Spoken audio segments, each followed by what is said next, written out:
আসসালামু আলাইকুম দর্শক, এইমাত্র যমুনা টেলিভিশনে একটা নিউজ প্রচারিত হয়েছে। সেদিন রাত্রে যেদিন পবিত্র আল কোরআনকে মূর্তির পার রাখা হয়েছে, যে কারণে মুসলমানদের রক্ত এখন পর্যন্ত গরম এবং অনেক ভাইরা শহীদ হয়ে গেছেন এবং আমাদের অনেক ভাইরা মৃত্যুর সাথে পাঞ্জা দিচ্ছেন।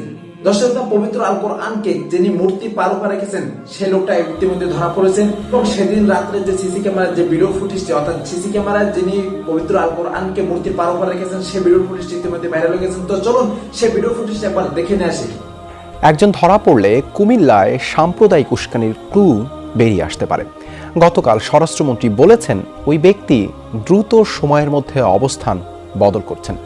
আমাদের হাতে আসা ক্লোজ সার্কিট ক্যামেরার ফুটেজে দেখা যায় এক ব্যক্তি গভীর রাতে সন্দেহজনকভাবে রাস্তা ধরে যাচ্ছেন, আবার ফিরে আসছেন ঘণ্টাখানেক পর।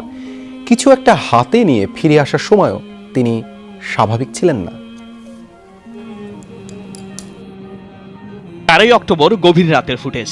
সিসি ক্যামেরার রেকর্ড অনুযায়ী রাত 3:12। দেখা যাচ্ছে এক ব্যক্তি রাস্তা দিয়ে হেঁটে আসছেন, তার হাতে কিছু একটা আছে, তার গতিবিধি সন্দেহজনক। ফুটেজটিতে দেখা যাচ্ছে ওই ব্যক্তি কিছু একটা হাতে নিয়ে কিছু দূর সামনে এসে আবার ঘুরে একটু পিছনে যেয়ে ডান পাশের রাস্তায় চলে যাচ্ছেন।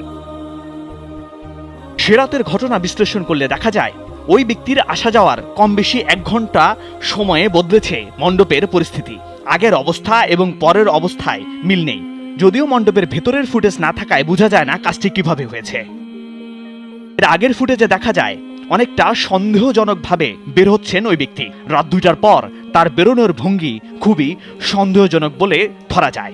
স্বরাষ্ট্রমন্ত্রী মঙ্গলবার বলেছিলেন একজন ব্যক্তি বারবার অবস্থান বদলাচ্ছেন, তাকে ধরতে পারলে ঘটনার ক্লু বের হবে।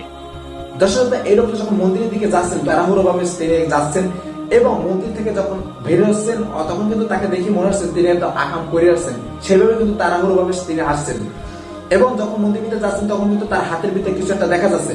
তো মাননীয় প্রধানমন্ত্রীর কাছে আমাদের বিনীতভাবে অনুরোধ রইল, এই লোকটাকে খুব তাড়াতাড়ি ভাবে যেভাবে হোক তাকে বের করেন এবং তাকে ফাঁসি দিয়ে দেন। এবং দর্শক, এই ভিডিওটা নিয়ে আপনার জন্য কোনো মন্তব্য থেকে অবশ্যই আপনার মূল্যবান মন্তব্যটি কমেন্ট সেকশনে জানাবেন। আর যারা যারা এই পর্যন্ত ভিডিওটি দেখছেন সকল ভালো সংবাদ, আবার দেখা হবে নতুন কোনো ভিডিওতে। সে পর্যন্ত সকল ভালো থাকুন, সুস্থ থাকুন। আল্লাহ হাফেজ।